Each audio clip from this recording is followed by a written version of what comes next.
Hi guys, welcome back to my YouTube channel. So ഇന്ന് ഞാൻ പോകുന്ന ദിവസം ആണ്, അതുകൊണ്ട് കുറേ ഇൻട്രോ ഒക്കെ എടുത്തിട്ടുണ്ട്. എല്ലാത്തിലും ഈ ഡ്രസ്സായിരിക്കും ഇന്നത്തെ വീഡിയോയിൽ കേട്ടോ. സോ ഇന്നത്തെ വീഡിയോ എന്താണെന്ന് വെച്ചാൽ അമ്മ മീൻകറി വെക്കാൻ പോകും, മത്തിക്കറി. ഞാൻ വെട്ടിയ മത്തിയ അതെ അതെ.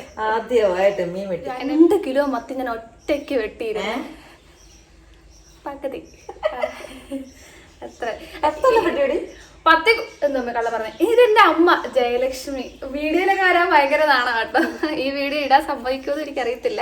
അപ്പൊ നമുക്ക് മീൻകറി വെക്കാം, പെട്ടെന്ന് വെക്കാം. എനിക്ക് 2-3 വീഡിയോ ഒന്നും എടുക്കാനുണ്ട്. പോകുന്നതിന് മുമ്പ് കുറെ വീഡിയോ എടുത്ത് വെച്ചിട്ട് വേണം ബാംഗ്ലൂർക്ക് പോവാൻ. ഓക്കെ, നമുക്ക് നേരെ വീട്ടിലോട്ട് പോവാം. ചൂടായി വെളിച്ചെണ്ണ ഒഴിക്കുകയാണ്.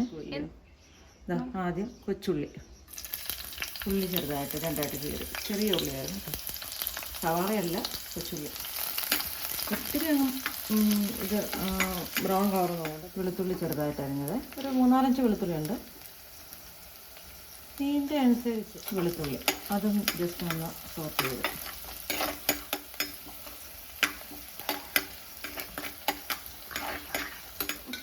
ഇഞ്ചി ചെറുതായിട്ട് അരിഞ്ഞത്. ഇതിടാതെ നമ്മൾ മീൻകറി വെക്കത്തില്ലേ? ഇടാതെ പെട്ടെന്ന് മുളകും മല്ലിപ്പൊടിയും മഞ്ഞൾപ്പൊടിയും പുളിയിട്ട് മാത്രം ചെയ്യും. ഇതൊക്കെ ഇടുമ്പോൾ ഒന്നുകൂടെ ടേസ്റ്റാണ്. അതിനകത്തിട്ട് നമ്മൾ 2-3 പച്ചമുളക്. ഇവിടെ എല്ലാവരും എരി ഒരുപാട് കഴിക്കുന്ന ആൾക്കാരാണ്. അതുകൊണ്ട് ഞങ്ങളിടുന്ന മുളക് പൊടിയും ഞങ്ങളിടുന്ന പച്ചമുളകിൻ്റെ കണക്കൊന്നും എടുക്കാതിരിക്കുന്നതാണ് നല്ലത്, എരി കുറവ് കഴിക്കുന്ന ആൾക്കാർ. പച്ചമുളക്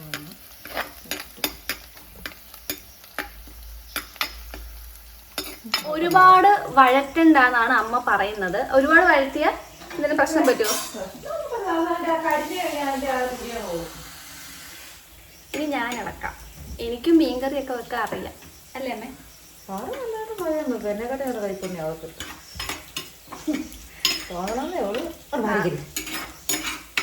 എനിക്ക് എപ്പോഴും ഒന്നും കുക്ക് ചെയ്യാൻ തോന്നുന്നില്ല. അടുത്ത കരിയാപ്പില നമുക്ക് ലാസ്റ്റിൽ വിടാം കേട്ടോ. മസാലകളെല്ലാം ചേർക്കാൻ പോകണേ. ഈ മഞ്ഞൾപ്പൊടി നമ്മുടെ ഈ വെളിച്ചെണ്ണയ്ക്കകത്തോട്ട് ഇട്ട് പിന്നെ ഇതെല്ലാം നമ്മളിങ്ങനെ സൈഡിലോട്ട് നീക്കി വെച്ചിട്ട് നമ്മൾ മഞ്ഞൾപ്പൊടി വെളിച്ചെണ്ണയ്ക്കകത്തോട്ട് ഇട്ട് കഴിഞ്ഞാൽ അതിനൊരു പ്രത്യേക ടേസ്റ്റാണെന്നാണോ? അത് ഞാൻ വേറൊരിടത്ത് വീഡിയോയിൽ കണ്ടത്. സ്വന്തമായിട്ടല്ലല്ലേ ഇതൊന്നും? അല്ല, ഇത് ഞാൻ ഈ അടുത്ത സമയത്ത് ഒരു വീഡിയോയിൽ കണ്ടതാണ്. മഞ്ഞൾപ്പൊടി വേറെ എന്തോ ഒരു കുക്കിങ്. അപ്പോൾ ആ മഞ്ഞൾപ്പൊടിയുടെ കളറും പിന്നെ നമ്മൾ ഈ മുളക് പൊടിയും മല്ലിപ്പൊടി ഇടുമ്പോൾ ആദ്യം മല്ലിപ്പൊടി ഇടണേ. കാരണം വെച്ച് കഴിഞ്ഞാൽ മല്ലിപ്പൊടിക്ക് ഇച്ചിരി ഈ മൂക്ക് കൂടുതൽ. അപ്പോൾ ആദ്യം മല്ലിപ്പൊടി ഇടണം. മുളക് പൊടി ആകുമ്പോൾ പെട്ടെന്ന് കരിഞ്ഞു. നമ്മളിപ്പോൾ നമുക്ക് ഇത്രയും മീനല്ലേ, നമ്മുടെ മീൻ കാണിച്ചു കൊടുക്കുക. നമുക്ക് എത്ര മീനുണ്ട്? ഇത്രയും മീനുണ്ട്. എത്ര കഷ്ണം മീൻ കാണും? അത്ര കഷ്ണം. നമ്മളത് ചെറിയ മീൻ മത്തി ആയതുകൊണ്ട് മുറിക്കുന്നില്ല, അങ്ങനെ ഇടാം.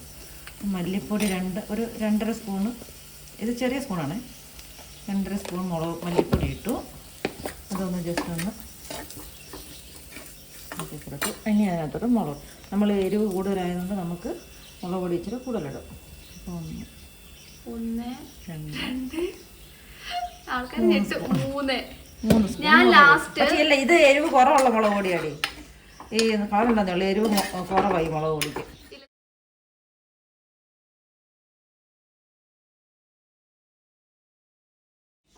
ഇപ്പം നമ്മൾ മുളക് പൊടി ഇട്ട് മല്ലിപ്പൊടി ഇട്ട് മഞ്ഞൾപ്പൊടി ഇട്ട് ഇനി നമ്മൾ ചേർക്കുന്നത് ഉലുവപ്പൊടിയാണ്. ഉലുവപ്പൊടി ഒന്ന് വാരിയിടല്ലേ നീ വെക്കുന്ന സമയത്ത്. ഇത്രയും കണ്ടു, ഒരു കുഞ്ഞ് സ്പൂൺ നിറച്ചിട്ടില്ല, ഒരു പിഞ്ച്. എനിക്ക് ഈ സ്പൂണ് ടീസ്പൂൺ ഈ കണക്കൊക്കെ പറയാറിയാമോ? എനിക്കും അത് പറയാം. എനിക്കറിയത്തില്ല കേട്ടോ അമ്മയ്ക്ക്, എനിക്കും അറിയത്തില്ല. കരിച്ചാലല്ലേ പാറു പെട്ടെന്ന് നമ്മുടെ ചട്ടിയൊക്കെ നല്ലോണം ചൂടായി കിടക്കുന്നുണ്ടേ. തീ കുറച്ച് വെക്കണേ. അതുപോലെ അമ്മ തീ കുറച്ചാ വെച്ചേക്കണം. 1 കപ്പ് വെള്ളം ഒഴിച്ചു. അല്ല, 1 കപ്പ് നമുക്ക് മീനിൻ്റെ ആവശ്യത്തിന് മീൻ വേണ്ട, കുറച്ച് വെള്ളം. 1.5 കപ്പ്. എത്ര വെള്ളം? 1.5 കപ്പ് വെള്ളം ഒഴിച്ചു. അത്രയും മീൻ മുങ്ങി കിടക്കുന്നത് വേണം. ഇനി നമ്മളിതിനകത്തോട്ട് എന്തോണ്ടേ ഉപ്പ്. ഉപ്പ് പിന്നെ നമുക്ക് ആവശ്യത്തിന് വേണമെങ്കിൽ ഇടാം. 1 സ്പൂൺ ഉപ്പിട്ട്, 1 സ്പൂൺ ഉപ്പ് മതി. പിന്നെ മീനിൻ്റെ പുളി ഇവിടെയൊക്കെ നമ്മളിതിന് പറയുന്നത് തൂട്ടുപൊടി എന്ന് പറയും, ചിലർ കുടംപൊടി എന്ന് പറയും, ചിലർ മീൻപൊടി. ഇത് കുറച്ച് നേരത്തെ ഇടുന്നു. നമ്മൾ മീനിനൊക്കെ ഇടുന്നതിന് മുമ്പ് കുറച്ച് മുന്നേ തന്നെ വെള്ളത്തിൽ ഇട്ട് വെച്ചിട്ടാണ് ഇടുന്നത്. ഇടൂ ഇടൂ. പുളി ഇട്ടു. ഇനി ഇതൊന്ന് തിളയ്ക്കാം. ഗ്യാസ് കൂട്ടി നമ്മൾ ഇത്രയും നേരം മസാലയൊക്കെ ഇട്ടിരുന്ന സമയത്ത് തീ കുറച്ച് വെച്ചാണ് മസാല ഇട്ടത് കേട്ടോ. വെള്ളം ഒഴിച്ചതിന് ശേഷം നമ്മൾ തീ ഒന്ന് കൂട്ടി വെച്ചു തിളപ്പിക്കാൻ വേണ്ടി അല്ലേ. നടച്ചു വെക്കാം, പെട്ടെന്ന് തിളയ്ക്കും. എനിക്കില്ലേ ഗൈസ്, ഈ വീഡിയോയും അമ്മയും എന്നെയും കൂടെ എടുക്കാൻ അറിയത്തില്ല. അത് ഞാൻ പഠിച്ചു വരുന്നേ ഉള്ളൂ. അതുകൊണ്ടാണ് ഞാൻ വീഡിയോ മീൻസ് എല്ലാം ഇടുന്ന സമയത്ത് ചട്ടി മാത്രം കാണിക്കും. അല്ലാത്ത ചട്ടിയല്ലേ, മീൻ ചട്ടി. അല്ല ഞാൻ പറഞ്ഞു ചട്ടി പാത്രം കാണിക്കുന്നത് പറഞ്ഞോണ്ട് ഞാൻ തിരിച്ചതേ ഉള്ളൂ. ഒന്ന് രണ്ട് ഇങ്ങനെ വരയണം. അപ്പം മസാല അതിൽ കേറും, അത് പിടിക്കും. പിടിക്കും. എന്റെ ഞാൻ സംസാരിക്കുന്ന ഇവര് സംസാരിക്കുന്ന ഭയങ്കര വ്യത്യാസമുണ്ടല്ലേ. ഓ, അമ്മയും അച്ഛനും ഒക്കെ. എന്റെ ഭാഷ കുറച്ച് വ്യത്യാസം. അതെന്താ? അത് അടി കിട്ടാത്തോണ്ട്. അറിയത്തില്ല. അപ്പോൾ അങ്ങനെ അതാണ് ഞാൻ ഈ എല്ലാം ചെയ്യുന്ന സമയത്ത് ചട്ടി മാത്രം ഫോക്കസ് ചെയ്യുന്നത്. കാരണം എനിക്ക് അങ്ങനെ ക്യാമറ തിരിച്ചെനിക്ക് ചെയ്യാൻ അറിയത്തില്ല. ഓക്കെ, അച്ഛൻ വന്നിട്ടുണ്ട്, അച്ഛനെ കാണിക്കാം. അച്ഛൻ ഇതുവരെ എവിടെ ആയിരുന്നു അച്ഛാ? പറ. കളിക്കലയ്യെന്ന് പറഞ്ഞാൽ നമുക്ക് അവിടെ കുറച്ച് സ്ഥലമുണ്ട്. അവിടെ എന്ത് ചെയ്യുന്നു അച്ഛൻ? പിന്നെ നിത്യവഴുതനുണ്ട്, കോവലുണ്ട്, ചീനിയുണ്ട്, വാഴയുണ്ട്. ഞാനവിടെ പോവാറില്ല. അച്ഛൻ രാവിലെ കൃഷി കഴിച്ച് ക്ഷീണിച്ച് വന്നതാണ്. അച്ഛന് മീൻ കറി ഇഷ്ടമല്ലേ? മത്തിക്കറി തേങ്ങ ഇട്ട് വെക്കുന്ന മത്തിക്കറിയാണോ ഇഷ്ടം, മുളകിട്ട് വെക്കുന്ന മത്തിക്കറിയാണോ ഇഷ്ടം? തേങ്ങ ഇട്ട് വെക്കുന്ന. എനിക്കത് തന്നെ ഛർദ്ദിക്കും. അച്ഛനതാ ഇഷ്ടം. പക്ഷെ നമ്മളിന്ന് അച്ഛന് ഇഷ്ടമല്ലാത്ത മുളകിട്ട മത്തിക്കറിയാണ് വെക്കുന്നത്. ഇപ്പം നല്ലപോലെ തിളച്ചിട്ടുണ്ട്. തിളച്ച് കഴിയുമ്പോഴാണ് ഒന്ന് തീ കുറച്ച് വെച്ചിട്ട് നമ്മൾ നമ്മുടെ മത്തിയെല്ലാം ഇടും. ആവി പറക്കുന്ന കണ്ടു. മത്തിയൊക്കെ ഇട്ടു. മത്തി ഇട്ടിട്ട് പിന്നെ എന്തെങ്കിലും ഇടുമോ? ഇല്ലല്ലോ, മത്തി ഇട്ടിട്ട് പിന്നെ ഒന്നും ഇടത്തില്ല. പിന്നെ അടച്ചു വെച്ച് വേവിക്കും. മത്തി ഒന്ന് വേവാൻ അധികം സമയം വേണം. നമ്മളൊന്നും ഓവർ കുക്ക് ചെയ്യരുതെന്ന് ഷെഫ് പിള്ള പറയുന്നത്. നമ്മൾ മലയാളീസ് നല്ലോണം അറിയാം, നമ്മളല്ലോ. പുള്ളിക്കാരൻ പറയുന്ന നമ്മൾ മലയാളികൾ എല്ലാം ഫുഡും ഓവർ കുക്ക് ചെയ്താണ് കഴിക്കുന്നതാണ്.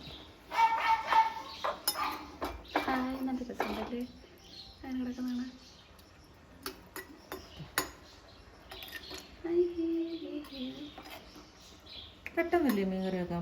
ഞാൻ മത്തി വെട്ടാൻ പഠിച്ചില്ലയോ? അതുകൊണ്ട് സൂപ്പറായിട്ട് മത്തി വെട്ടി, നല്ല നീറ്റായിട്ട് മത്തി വെട്ടി. സാധാരണ എല്ലാവരും ആദ്യമൊക്കെ മീൻ വെട്ടുമ്പോൾ വള എല്ലാം അതിൻ്റെ സ്കെലറ്റനെല്ലാം പുറത്ത് വന്ന് അത് ഞാൻ നല്ലപോലെ വെട്ടിയല്ലേ, ഒടുക്ക മുള്ളു മാത്രമായിട്ട് വരും. പക്ഷെ പാറു നല്ല നീറ്റായിട്ട് വെട്ടി. എന്നെ ഈ പൊക്കി പറയുന്നതിന് വല്ല പൈസ തരുന്നുള്ളത് ആൾക്കാർ വിചാരിക്കും. ഇല്ല ചെയ്ത കാര്യം നന്നായിട്ട്. സാധാരണ ഇങ്ങനൊന്നും പറയാറില്ല. അത് ചെയ്തത് നല്ലതെന്ന് പറയും. ഓക്കെ, അപ്പം അടച്ചു വെച്ചു. ഇനി അതവിടെ ഇരുന്ന് വേവട്ടെ. ഇടയ്ക്ക് തുറന്നിട്ട് ഉപ്പുണ്ടോ എന്നൊക്കെ നോക്കണം.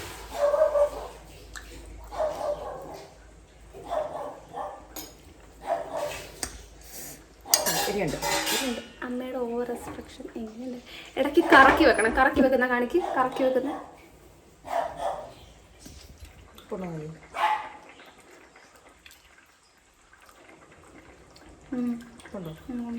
പുളിയുണ്ടോ?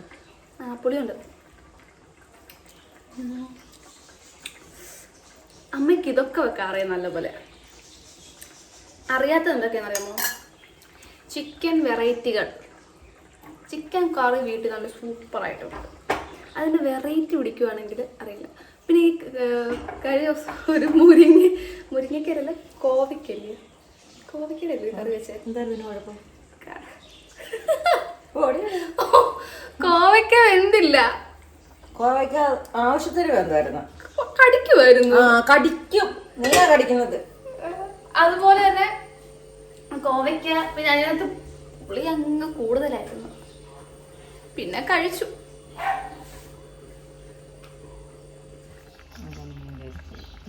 കണ്ടോ, മീൻ്റെ എണ്ണയൊക്കെ തെളിഞ്ഞു വരുമ്പോഴാണ് അത് കറക്റ്റായിട്ട് വെന്തു എന്ന് മനസ്സിലാകുന്നത് അല്ലേ? കാണുന്നുണ്ടോ എണ്ണ തെളിഞ്ഞ് നമ്മൾ എണ്ണയൊക്കെ കുറച്ച് ചേർക്കുന്നവരായതുകൊണ്ട് അത്രയും എണ്ണ തെളിഞ്ഞ് ആ വെന്തില്ലേ? അപ്പൊ നമ്മുടെ മീൻ കറി വെന്തു. ഇച്ചിരി കറിവേപ്പിലയും കൂടെ ഞാൻ മുണ്ടിലോട്ടില്ല. കണ്ടുപിടി മീൻ്റെ എണ്ണയൊക്കെ തെളിഞ്ഞ് കണ്ട. അപ്പൊ നമുക്ക് വെന്തു, മീൻ വെന്തു അല്ലേ? നമ്മൾ ഓഫ് ചെയ്ത് വാങ്ങി വെക്കും. മാറ്റി എങ്ങോട്ട് വെക്കും? ഇതാണ് നമ്മുടെ മീൻ്റെ ഫൈനൽ ലുക്ക്. നല്ല ടേസ്റ്റുള്ള മത്തിക്കറിയാണ് നിങ്ങൾ. അപ്പൊ നമ്മൾ എളുപ്പതൊരു മീൻ കറി, മുളകിട്ട മീൻ കറി പെട്ടെന്ന് ഒരു 10 മിനിറ്റ് കൊണ്ട് മീൻ കറി റെഡിയായി. ഇവിടെ നോക്കി പറ. ഇല്ല, എഡിറ്റ് ചെയ്തില്ല. അപ്പൊ ഇത്രേ ഉള്ളൂ. നമ്മൾ പെട്ടെന്ന് തന്നെ മീൻകറി വെച്ച് കഴിഞ്ഞു. സോ നിങ്ങൾ എല്ലാവരും ട്രൈ ചെയ്ത് നോക്കുക. എന്നിട്ട് കമന്റ് ചെയ്യുക ഇത് എങ്ങനെയുണ്ട്. നിങ്ങളുടെ വീട്ടിൽ ഇങ്ങനെയൊക്കെയാണോ മീൻകറി വെക്കുന്നതെന്ന് കമന്റ് ചെയ്യുക. പിന്നെ നാടൻ സിമ്പിൾ മീൻകറി. പല രീതിയിൽ മീൻകറി വെക്കുന്നവരല്ലേ. സോ നമ്മൾ ഇങ്ങനെയാണ് മീൻകറി മോസ്റ്റ്ലി വെക്കുന്നത്. അല്ലെങ്കിൽ ഈ ഉള്ളിയും വെളുത്തുള്ളിയും ഒന്നും ഇടാതല്ലേ, പെട്ടെന്ന് ചട്ടപ്പട്ടേ. ഇത്രേ ഉള്ളൂ. അപ്പൊ ഇത്രേ ഉള്ളൂ നമ്മുടെ മീൻകറിയുടെ വീഡിയോ. എല്ലാവർക്കും ഇഷ്ടമായി എന്ന് വിചാരിക്കുന്നു. അപ്പൊ അടുത്ത വീഡിയോ കാണുന്നവരെ ലൈക്ക്, ഷെയർ, സബ്സ്ക്രൈബ്.